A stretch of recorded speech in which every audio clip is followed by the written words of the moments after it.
বাংলাদেশ নাগরিক পার্টি অথবা NCP, national citizen party 28 ফেব্রুয়ারি এবছর আত্মপ্রকাশ করে। এনসিপি বেশ কিছু ইউনিক দিক আছে, তার ভিতরে একটি হচ্ছে এর নেত্রী পর্যায় থেকে আরম্ভ করে একেবারে তৃণমূল পর্যায় পর্যন্ত সবাই তরুণ এবং ছাত্র অথবা জাস্ট ছাত্রত্ব শেষ করেছেন এরকম দু একজন আছেন। তো এরকমটি বাংলাদেশের ইতিহাসে আসলে হয় নাই। জাসদেও আপনার মেজর জলিল ছিলেন এবং কর্নেল আবু তাহের ছিলেন এবং নামে বেনামে ছিলেন আর কি। আর মানে এরকম হয় নাই। এবং এইটি আত্মপ্রকাশের আগের থেকেই এটা জুলাই গণঅভ্যুত্থান, আপনারা জানেন যে জুলাই গণঅভ্যুত্থানে নেতৃত্ব দানকারী যেসব ছাত্ররা ছিলেন তাদের তাদের একটা ব্রেন চাইল্ড, তারা প্রথম থেকেই বলে আসছিলেন, আগস্ট 2024 থেকে বলে আসছিলেন তারা একটি রাজনৈতিক দল করবেন। এবং এখানে ছাত্র উপদেষ্টা ছিলেন যিনি নাহিদ ইসলাম, উনি বেরিয়ে এসে এটার মোটামুটি নেতৃত্ব দেন। নাসিরুদ্দিন পাটোয়ারি ছিলেন। তারা একটা আরেকটি ইউনিক ব্যাপার করেন, ওনারা দক্ষিণাঞ্চলের নেতৃত্ব দেন। হাসনাত আবদুল্লাহ মনে হয় ওনাদের ভিতরে সবচেয়ে জনপ্রিয় ব্যক্তিত্ব, এবং উত্তরাঞ্চলের সার্জিস আলম। তাদেরকে সবাই খুব ভালোভাবে গ্রহণ করেছিল। তাদের প্রতি একটা ভালোবাসা, স্নেহ এবং তাদের কাছে মানে প্রত্যাশা বিশাল মাপের ছিল। যেহেতু একটা বিরাট প্রত্যাশা ছিল, এই জন্য এটাতে আসলে এত প্রত্যাশা পূরণ সম্ভব না, কিন্তু কাছাকাছি যাবেন অন্তত, এটা অনেক পর্যবেক্ষক মনে করেছিলেন।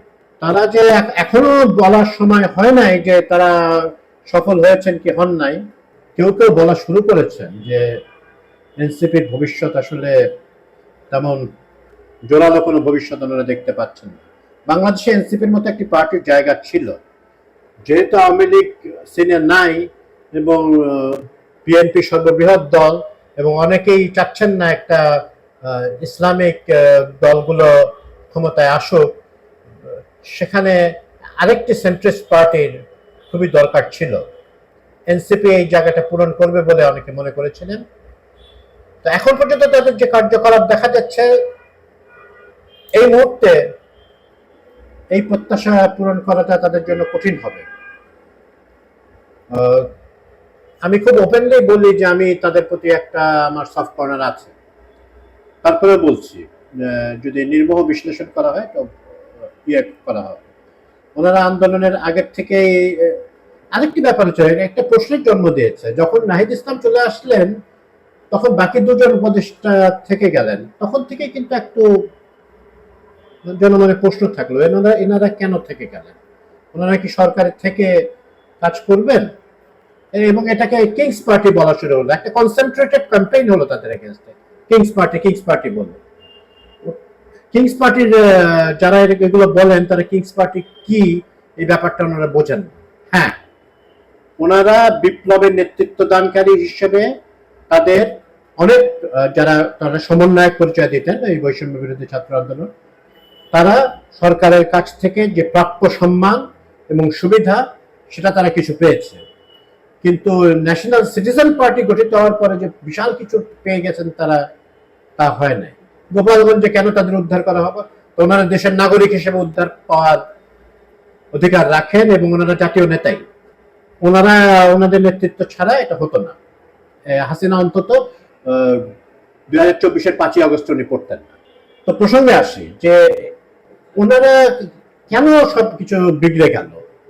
ওনারা তো ওনাদের যে পদযাত্রা, এটা দু একটা জায়গায় তারা বাধাপ্রাপ্ত হয়েছেন, গোপালগঞ্জ, কক্সবাজার, এছাড়া চমৎকার সুন্দর পদযাত্রা হয়েছে তাদের, প্রচুর লোকজন হয়েছে। নতুন একটা পার্টি হিসেবে যথেষ্ট লোকজন হয়েছে, এবং কোনো খুব গ্ল্যামার ফিগার ছাড়া, মানে বিপ্লবীদের তো একটা গ্ল্যামারাস একটা ইমেজ আছে অভ্যুত্থানের নেতৃত্ব দানকারী, এছাড়া তো কেউ ছিল না।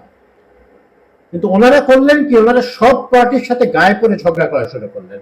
যেই পার্টিগুলো তাদেরকে স্বাগত জানিয়েছে, অন্তত মৌখিকভাবে কোনো পার্টি আমরা দেখিনি যে তাদেরকে খুব বিরোধিতা করছে।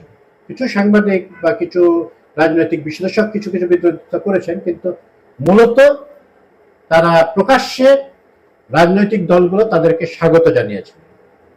ওনারা বিএনপির সাথে মুখোমুখি অবস্থানে চলে গেছেন, বেশ কিছু জায়গায় মিলিটারির সাথে মুখোমুখি অবস্থানে চলে গেছেন। এটা খারাপ কিছু নয়, মানে মিলিটারির কথা বলছে, মিলিটারিকে নিয়ে কোনো পার্টি সাহস করে কিছু বলে টলে না, সাহস করে হোক বা শ্রদ্ধার থেকে হোক বলে না, ওনারা বলেছেন। এটা পাটোয়ারির বক্তব্য নিয়ে আমরা বলেছি যে ওটা খারাপ ছিল। মিলিটারির ব্যক্তিকে বলা যায়, কিন্তু মিলিটারি অ্যাজ এ ইনস্টিটিউশনকে যেভাবে ডিমিন করেছেন ওটাকে আমরা সমর্থন করি না, কিন্তু করা শুরু করলো। এবং একটু অবাক করার বিষয় যে ওনারা প্রফেসর ইউনূসের কঠোর সমালোচনা শুরু করলেন, কঠোরভাবে। তার একটি হচ্ছে হাসনাত আবদুল্লাহর মতো এক জনপ্রিয় ব্যক্তিত্ব, এনসিপির সবচেয়ে জনপ্রিয় নেতা, উনি গিয়ে বললেন উনি লন্ডনে সেজদা দিয়ে এসেছেন। খুবই আপত্তিকর কথা। তারা বলতেই থাকলেন যে সরকারের বিরুদ্ধে, জামাতে ইসলামের বিরুদ্ধে, জামাতে ইসলামের সাথে তাদের ভালো সম্পর্ক ছিল, জামাতে ইসলামের বিরুদ্ধে ওনারা কথাবার্তা বলা শুরু করলেন। আবার ওনারা বিভিন্ন ব্যাপার, জাতীয় সঙ্গীত বা হ্যাঁ দেশের নাম বদলানো দরকার ইত্যাদি বলা শুরু করলেন। সবকিছুই বলতে পারেন, বাংলাদেশের সংবিধান পরিবর্তন এটা বলা বা জাতীয় সঙ্গীত চেঞ্জ করা বলাটা কোনো অপরাধ না, বলার ভঙ্গি আছে। বা পিআর সিস্টেমটা আমি ব্যক্তিগতভাবে সমর্থন করি, কিন্তু আমি মনে করি দেশ এখনো প্রস্তুত নয়, যেহেতু সব রাজনৈতিক দল এটা প্রস্তুত নয়, বৃহত্তম রাজনৈতিক দল এটার জন্য প্রস্তুত নয়, এটা একটা ফ্যাক্টর, এটা মানতে হবে। ওনারা হয়তো এই কিংস পার্টির তকমা থেকে বেরোনোর জন্যই প্রফেসর ইউনূসকে সমালোচনা করছেন, কাজটা ভালো করছেন। একটা কৃতজ্ঞতাও তো একটা থাকে, ওনারা তো উনি সবসময় খুবই সহানুভূতির সাথে তাদেরকে আলাপ করেছেন। আমরা দেখেছি সালাউদ্দিন সাহেব বিএনপির যিনি এখন স্পোক্স পার্সন, উনি তো জড়িয়ে ধরেছিলেন আমাদের নাহিদ ইসলাম, ওনারা এবং বহিষ্কার শুরু করলেন। মাইন সরকারকে কোনো বক্তব্য ফেস করতে না দিয়ে উনি মানে কোনো শোকজ ইত্যাদি না করে আবার কক্সবাজারে গেছে, এর জন্য শোকজ করলেন। কক্সবাজারে যাওয়াটা তাদের বেশ ঝামেলায় ফেলেছে, এটা বলতে হবে। ভবিষ্যৎ বলার সময় আসে নাই, কিন্তু খুব ভালো যে ভবিষ্যৎ এটাও এখন বলা যাচ্ছে না, আরো দেখতে হবে।